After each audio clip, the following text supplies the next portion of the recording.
Hi students, in the last video we covered how to bring accounting into MYOB. We went through steps 1, 2, and 3 here, and we've just started thinking about the logic behind the graphical user interface, the general journal entry that's happening, or the effect on the general ledger. And the way we get access to that is by clicking Edit and then Recap. Now, I said in the last video I was going to use Control R from now on, but my screen capture program doesn't actually let me use Control R while I'm recording, so I will be doing it the long way every time. However, please learn the shortcut. We went through the debit and the credit for the check account and capital and thought about whether or not it makes sense, and we decided that it does. Now, only because we've decided that it makes sense am I now allowed to click record. And that is the logic that I want you to apply for every transaction that you do in this course. It will make the whole process take a little longer, but eventually you'll be able to glance at that recap screen for a couple of seconds, acknowledge that it's correct, and then record it immediately.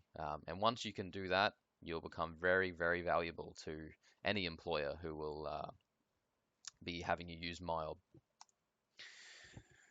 Okay. So we've done 3, let's move on to 4, making a credit sale. So if it's credit, it's going to either sales or purchases. Because it's a sale, we're going to choose sales. And enter sales. So the customer is John. He's come into our store on the 5th of June. Invoice number 1101. And customer PO number, we're not told one, so we'll just leave it blank. He's purchasing spring water. And the account we're going to use for that, we're not going to look at this for 1100. I mean, that is what we're going to use, but we're going to progress in our thinking, and we're going to start looking at all the income accounts, all the 4 accounts, and using logic as to which account to use, because you're not always going to be told which account. Now, he's buying spring water from us, so clearly it's going to be sales spring water. The amount is $440, and it's to be paid within 30 days. So we'll just fix the terms up here to, in a given number of days, 30 for the balance due. Okay, now, we're not going to immediately click record. We could, but then we wouldn't be applying our accounting knowledge. So we go Edit, Recap, or Control R, and on a line-by-line basis, we determine whether or not it makes sense. Now we have to do the recap, of course, so we go Edit and then Recap. And it's a nice simple 2-line journal. We are crediting an asset, which makes it go down, so we're reducing trade debtors. Sure, that makes sense. He's paid us the money. We shouldn't have in our accounts that he owes us money anymore, so we're going to reduce that down to 0. We are debiting an asset, so we're increasing undeposited funds by 440. And that makes sense because we have the money sitting in our cash register, or the till, and we haven't put it in the bank yet. So we're increasing our undeposited funds to indicate that. So record. Now at the end of the day, we're told that the business has a policy that all cash must be deposited intact. So that means that nobody touches the till throughout the day. But at the end of the day, we have to take the whole thing and deposit it to the bank. So the way we do that, of course, is banking, prepare bank deposit, put in the date, and there it is. Tick it, and instead of recording straight away, we're going to check to make sure that the journal entry makes sense. We are reducing our undeposited funds for 440. If you remember, just in the last recap we looked at, we increased this because we were putting the money into the cash register. We're reducing it now because we're taking the money out of the cash register. So that bottom line makes sense. We can tick off the credit. The general check account has a 1 prefix, making it an asset, which has a debit nature. We're debiting something with a debit nature, so it's going up. We are increasing the bank account for 440. And of course that makes sense because we've taken the money out of the till, we've put it into the bank account. So we can record that. And that's it for this video, guys. That's all I really want to talk about as far as bringing accounting into MYOB goes. However, you will constantly hear me reminding you to recap. So please get in the habit of doing that, and you'll find that it becomes a very quick process in the end. So we've got two debits, and they're both to trade debtors. But look at the amounts. $400 we're debiting here, $40 we're debiting here.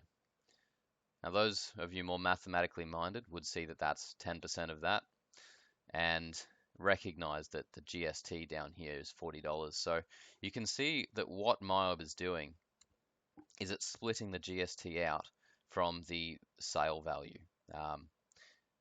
We're still debiting trade debtors for a total of $440. So we could just have one line here for $440.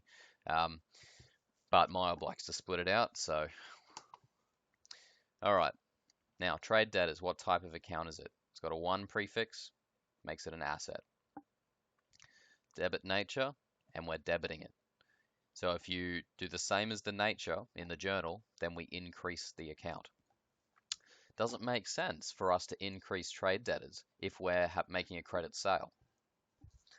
Another name for trade debtors is accounts receivable. So we're increasing the amount that we're owed. And of course that makes sense. We've just made a credit sale, so we need to recognize in our general ledger that we are owed more money. Exactly $440 more money is owed to us now by John. Next line down, we've got an income account, prefix 4, or a revenue account. They have a credit nature. So our sales account is being credited, which means it's going up. And yep, that makes sense. We've made a sale. So we can tick that off and move on. GST collected, that's a liability. It's a 2. That has a credit nature, and we're crediting it, so it's going up.